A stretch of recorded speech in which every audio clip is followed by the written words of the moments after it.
Quand enfin on acquiert un Shure SM7B, on est souvent face à un manque cruel de gains sur nos cartes son, et donc en gros on n'a pas de son, pas suffisamment quoi. C'est pourquoi il est recommandé d'investir dans un préampli de type Fathead ou Cloud Filter, j'ai déjà fait une vidéo sur le sujet, mais dans le game des préamplis en fait, ces petits préamplis, le Fathead de Triton coûte moins de 70 € et le Fatamp de Thomann coûte lui un peu moins de 60 €. La question est donc, faut-il économiser 10 € et prendre le Thomann, ou ne pas faire le radin et investir dans le Fathead? Sans plus attendre, rentrons dans le détail du test. Nous voilà donc avec le Shure SM7B, relié au Triton de Fathead, le tout dans une carte son Evo 4. Donc là, vous voyez un peu le son que ça a, et donc maintenant, l'idée c'est juste de le comparer avec le Fatamp de Thomann. Et donc, nous revoici avec le Shure SM7B, toujours branché dans le Fatamp de Thomann, et dans la carte son Evo 4 à 50%, toujours au niveau du volume. Donc on est à un volume exact, et vous entendez du coup la différence entre les deux. Moi, visuellement, là comme ça, j'ai l'impression quand même que le Fatamp, il a un petit volume un peu plus fort. Donc sur le papier, les deux préamps se ressemblent très fortement. Le Triton enchaîne 4 JFET des préamplis, alors que le Thomann, lui, en enchaîne 2. Toujours sur le papier, le Triton, lui, il a 27 dB de gain, là où le Thomann en possède 28. Alors, il y a 1 dB de différence. Honnêtement, moi, ce qui m'étonne, là, c'est de voir justement cette différence visuelle.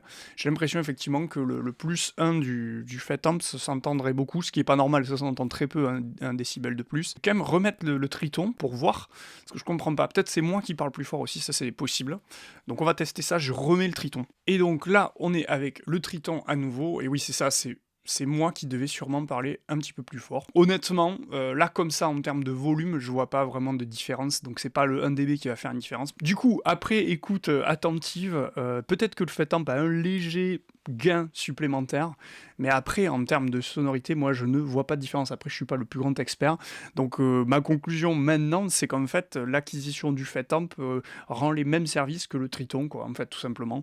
Et personnellement, je vois pas de différence. Visuellement, j'en vois une, mais je sais pas expliquer trop pourquoi. J'ai l'impression qu'effectivement, le Fatamp est un petit peu plus fort que le Triton, mais après, concrètement, le son est strictement le même. Encore une fois, c'est un son là qui n'est pas traité, donc du coup, difficile de vraiment trancher entre les deux. Je pense que vous pouvez acheter un ou l'autre, mais de vous à moi, faites aussi comme moi, achetez votre Triton ou votre Fatamp sur le bon coin tout simplement en occasion, parce qu'il y a plein de gens qui les achètent et qui savent pas s'en servir ou qui s'en servent plus, et donc vous allez l'avoir à un prix 50% facilement, et en plus vous allez protéger la terre, quoi, parce que vous allez moins dépenser de carbone et d'émissions de gaz à effet de serre en faisant venir depuis l'Allemagne un tout petit truc comme ça.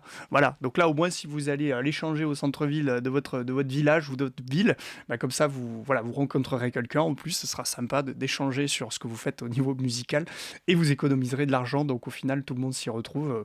Voilà, sur ce, moi je vous dis à très bientôt, et puis ciao.